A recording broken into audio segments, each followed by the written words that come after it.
Buenas tardes, chiquitines. Vamos a empezar con los cálculos de fuerza, ¿vale? En la última tarea habéis buscado información sobre lo que es la fuerza-peso, sobre lo que es la fuerza normal, la fuerza de rozamiento, pero ahora vamos a trabajar calculándolo. Y vamos a trabajar también con fuerza, con descomposición de fuerza, ¿de acuerdo?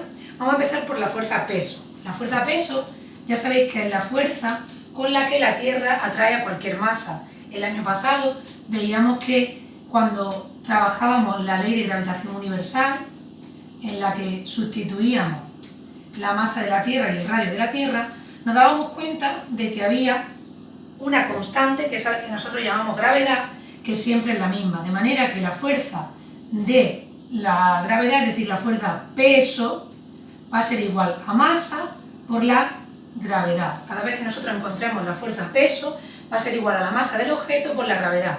Esta gravedad, ya lo vimos en caída libre, va a ser 9,8. En este caso, la unidad no la vamos a medir en metros partido por segundo al cuadrado, porque no nos interesa como aceleración, sino que su unidad es newton partido por kilogramo. ¿Por qué? Porque la gravedad a cada kilogramo lo trae con una fuerza de 9,8 newton. De manera que esta es la fórmula que vamos a utilizar cada vez que tengamos que calcular el peso. ¿De acuerdo? Bien, para hablar de la normal, antes de hablar de la normal, porque sabemos que la normal es una fuerza que ejerce la superficie sobre un objeto, la normal siempre es igual al peso que cae sobre la superficie. En el caso de una superficie horizontal, si es horizontal, la fuerza, el peso va a ser igual a la normal, ¿de acuerdo? Sin embargo, si nosotros tenemos un plano inclinado, el peso tiene cierto ángulo con la horizontal, porque la horizontal es esta pendiente. Por tanto, aquí la normal, que es perpendicular a la superficie, no va a ser igual al peso, o al menos al peso global, sino a una componente, que es la que vamos a llamar después la PI del peso. Por eso primero vamos a hablar de descomposición de fuerza y después vamos a hablar de la normal. Bien, ¿por qué descomposición de fuerza? Ya habéis visto que a veces hemos trabajado con un plano inclinado, esto ocurre a menudo. De hecho, cuando nosotros estamos en una cuesta con unos patines, es decir, que eliminamos fuerza de rozamiento, caemos. La expresión popular dice caes por tu propio peso, y efectivamente caes por tu propio peso. Pero claro, ¿el peso cómo es posible? Si el peso va perpendicular al suelo.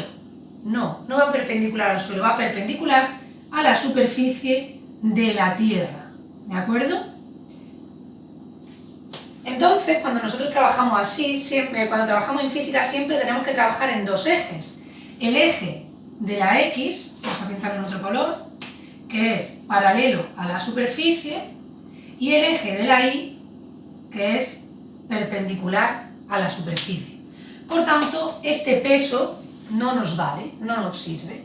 Tenemos que descomponerlo en dos, ¿de acuerdo?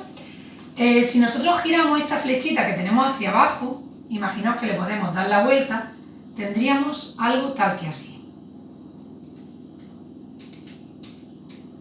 ¿De acuerdo?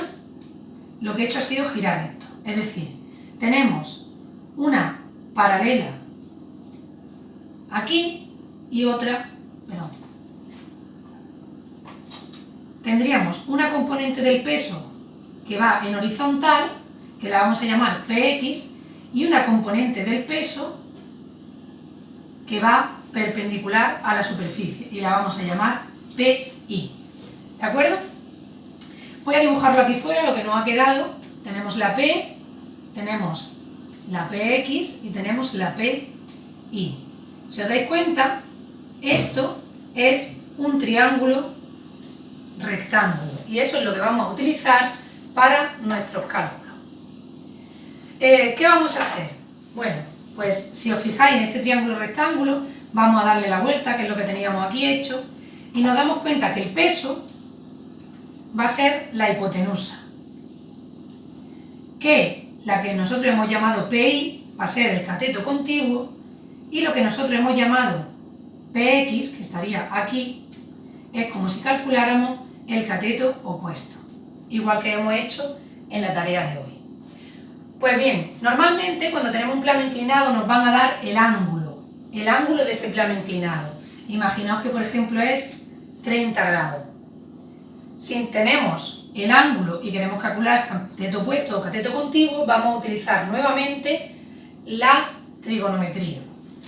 Por ejemplo, si nosotros queremos calcular el cateto opuesto, que en este caso sería px, el cateto opuesto será igual a la hipotenusa, que es el peso, por el seno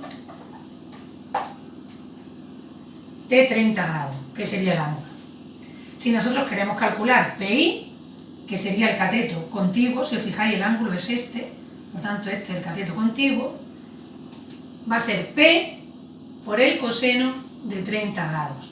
De manera que cuando nosotros tenemos un plano inclinado no vamos a trabajar con el peso propiamente, sino que vamos a trabajar con el peso en X, que en realidad es el que le hará bajar, y vamos a trabajar con el peso en Y, que es el que se va a compensar con la normal. Por tanto, en un plano inclinado, la normal será igual a PI. ¿De acuerdo?